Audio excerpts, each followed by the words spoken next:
ગારુડી વિદ્યા મંત્ર શું છે, કયો મંત્ર છે, એની ચર્ચા આપણે પછીથી કરીશું. આ મંત્રની સાથે જે વાર્તા જોડાયેલી છે તે શ્રીમદ ભાગવત કથાની સાથે પણ એનો થોડોક ઉલ્લેખ મળે છે, જેમાં તક્ષક નાગ જ્યારે પરીક્ષિત રાજાને ડંખ મારવા જાય છે ત્યારે વચ્ચે એમને કશ્યપ નામના ઋષિ મળે છે. એ કશ્યપ ઋષિએ તક્ષક નાગને રોક્યો અને કહ્યું કે તમે પરીક્ષિત રાજાને મારી નાખશો તો પણ હું ફરીથી એને જીવતો કરી દઈશ.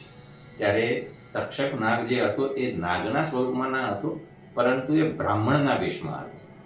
પછી તક્ષક નાગે પૂછ્યું કે એવું અશક્ય છે કે તક્ષક નાગનું ઝેર કોઈ ઉતારી શકે. બંને વચ્ચે ચર્ચા ચાલી અને એ ચર્ચામાં તક્ષક નાગે પ્રશ્ન પૂછ્યો કે એવી તમારી પાસે કઈ વિદ્યા છે જેથી કરીને તક્ષક નાગનું ઝેર પણ તમે ઉતારી શકો. ત્યારે તક્ષક નાગે એવું કર્યું કે એક સામું જીવતું ઝાડ હતું, લીલું. તે લીલા ઝાડ ઉપર ડંખ માર્યો અને એ ઝેરના પ્રભાવે આખું જે લીલું ઝાડ હતું એ સુકાઈ ગયું. બરાબર.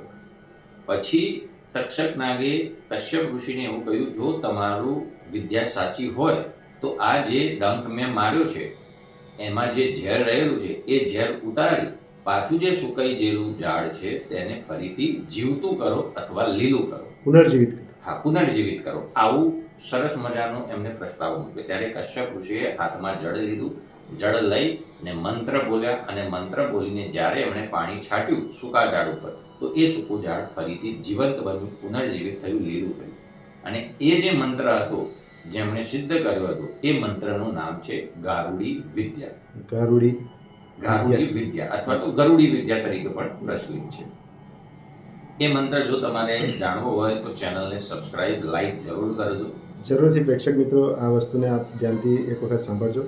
બિલકુલ. હવે હું એ મંત્ર કહું છું એ પહેલા પણ આપણી એક આગળ 2 પોડકાસ્ટ થઈ ચૂકી છે, જેમાં કઈ દિશામાં ઊંઘવું આપણા શરીર માટે સારું છે, કઈ દિશા માટે ના ઊંઘવું અથવા તો ખરાબ સ્વપ્ન કઈ દિશામાં ઊંઘવાથી આવી શકે છે, આવા વિવિધ સાયન્ટિફિક વૈજ્ઞાનિક તર્ક વિતર્ક સાથે આપણે પોડકાસ્ટ કરેલા છે. તો દર્શક મિત્રોએ ના જોયા હોય તો ચેનલ ઉપર જઈને એ બધા જ પોડકાસ્ટ જરૂરથી જોઈ લેજો. જરૂરથી દર્શક મિત્રો આપ લાભ લેજો. આપણે મિત્રો જોઈએ છે ગરુડી વિદ્યા મંત્ર. એ મંત્ર હું બોલું છું અને એ મંત્રનો પ્રભાવ એવો છે કે જેનાથી કોઈ ભૂત પ્રેત તમારી નજીક આવતા નથી, તમારો નરકમાં વાસ થતો નથી, તમે ભગવાન તરફ પ્રયાણ કરો છો.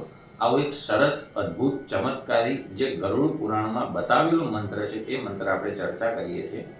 યક્ષી ઓમ ઓમ સ્વાહા. યક્ષી ઓમ ઓમ સ્વાહા. સ્વાહા. આ મંત્ર જેનું નામ છે ગારુડી વિદ્યા મંત્ર. બરાબર. ઠીક છે. તો આ મેં તમને ગરુડી વિદ્યા મંત્ર કેવી રીતે ઉદ્ભવ થયો એની પૂરેપૂરી તમને સ્ટોરી કહી કે કેવી રીતે આ મંત્ર ઉત્પન્ન થયો, એનો કેવી રીતે ઉલ્લેખ હતો, શ્રીમદ ભાગવત સાથે કેવી રીતે ઉલ્લેખ હતો અને અત્યારે જે આમાં ગરુડ પુરાણમાં વર્ણિત છે તેનો ઉલ્લેખ તો આપણે